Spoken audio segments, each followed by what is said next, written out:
It's personal between me and you, and I'm going to do you some serious harm, you big stiff idiot. His team, like you got Mark Ramsey as trainer, you got Russ Amber, you got John the Iceman Scully. I had a chance to interview all these guys this week, and I'm gonna tell you guys this. I said Ramsey, and I'm gonna tell you guys this: when you talk to these guys, there's no egos, there's no me. They're just focused on the task at hand, and that's why they're getting the results they're getting, which are the best results in boxing. And let me tell you something. A lot of teams that go into these big fights are real nervous. They don't know what's going to be able to fighter. You know what these two motherfuckers were doing? Scully and Amber? They were playing pool with us at a bar. We played pool with them. Just relaxing, no stress. You wouldn't even know they had a fight coming up. You wouldn't even know they were trainers the way they were talking.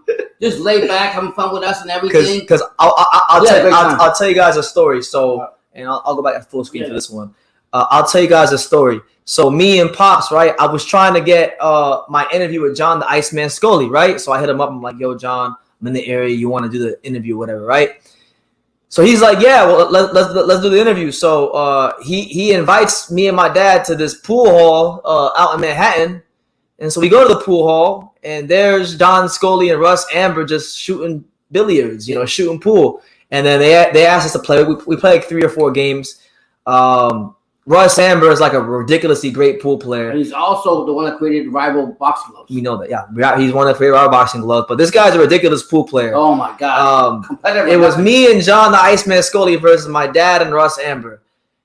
Russ Amber is like the Tiger Woods, Michael Jordan of pool. And what's crazy is he started telling my dad the techniques of pool. Listen, and my dad started sicking everything. I couldn't make a ball in a hole if I had a horseshoe in my ass.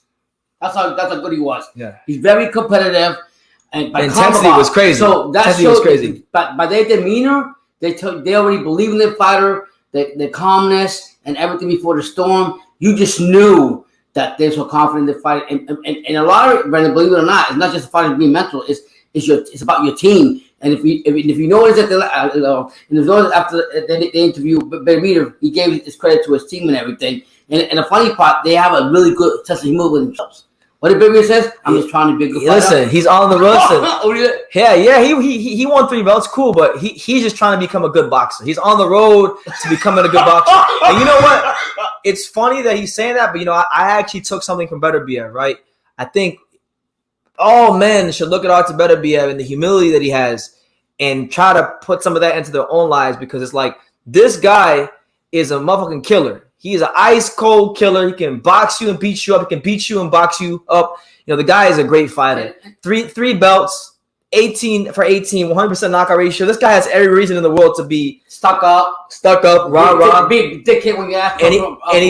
And he tells you, I'm just on the road to becoming a good boxer. So my thing is, like, if Artur Beterbiev is on a mission to become a good boxer, then I'm gonna take that here with True School Sports. And you know what? I'm on a mission to become a good boxing reporter. I want a mission to become a good boxing YouTuber, a better version of you, version of me. So it was actually inspiring seeing. It's so crazy because he didn't do anything. He didn't get stuck up. He's still the same humble guy when he went into the fight and before he went into the fight.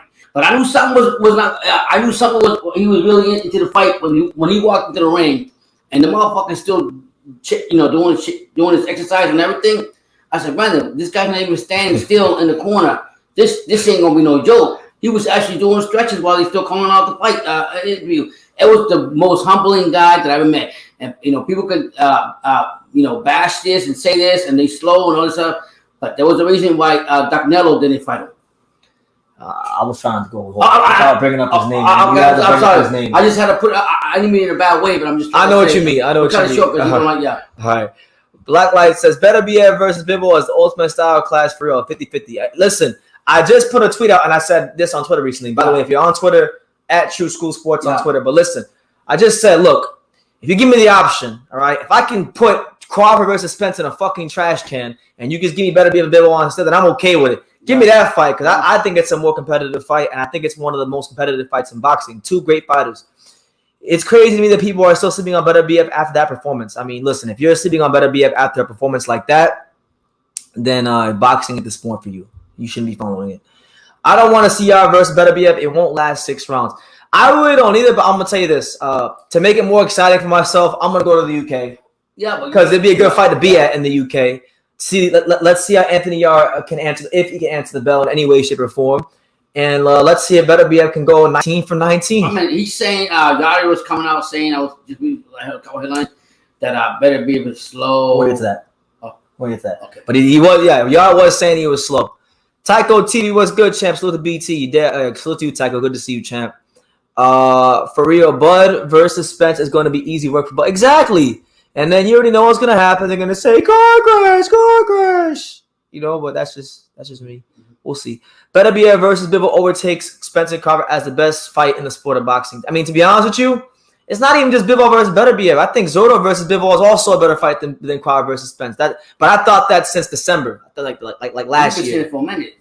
Like before any of this shit with Canelo happened or Zotto becoming like any of that. I thought I always thought that was a great fight. So I think there's a couple fights at light heavyweight that are better than Crawford and Spence.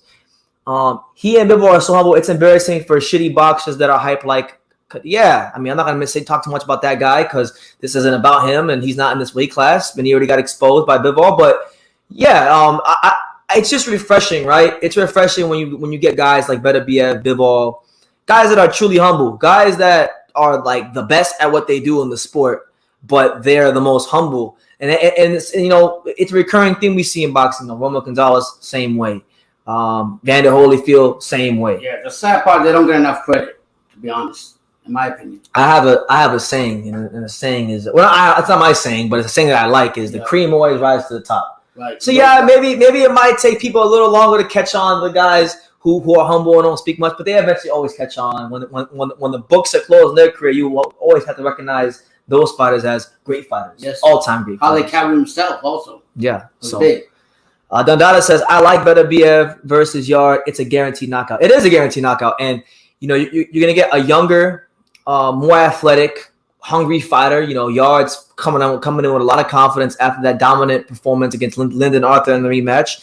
He's tweaked some things in his style. He's feeling confident about some of the changes he's made in his style, and he wants to put them on full display. And people, you know what? I was gonna wait till later on a lot to talk about this, but I guess I'll talk about it now since the name keeps coming up. Anthony Yarde only had like 10 amateur fights. Wow. The guy didn't even have like 15 amateur fights. Respect him. Okay. He has 20 fights in the pros at most. Right. So you're talking about at the most, if you add up amateur and pro fights, that's like maybe 30 fights altogether. And you mean to tell me he's ranked top 10? He's a mandatory spot. So that kind of tells you how good he actually is with such little experience to be in that position. I know one thing you always say, BT, and you don't. When you say things, I really take it. I take it to what it is because I know you want to say things. One thing that you told me about him that he's much more improved. Much improved. Yarde. Yeah. When you told, I gotta go watch the fight. But all you gotta do is just go watch the Lyndon Arthur rematch. All you need to do, just go watch the Lyndon Arthur rematch. If you're thinking it's the same Anthony Yarde that fought Kovalev, it's not. Okay. But again, even with him being improved, I still think maybe he's not ready. But you know what? Look, this is the beautiful thing about boxing. Guys can go into a fight, quote unquote, not ready, and then on the night of the fight, they're always liable to rise to the occasion. That's why they call it rising to the occasion, because if you're already at that level, then you're not rising. Yeah. Gotta rise to the occasion. You gotta fight a little bit out of your skin. So listen, I've already got the green light from the dude at Queensberry Promotions. I'm gonna be there. You didn't waste no time. I'm gonna be. I told him. I told him. I said, that guy's name's Matt. Yeah. I told Matt. I said, listen, man, I'm letting you know right now. Whenever this fight gets signed, I want to be there. Just let me know where I gotta send an email. Whatever I gotta do, I'll do it. And he just told me, once it gets signed, hit him up. So.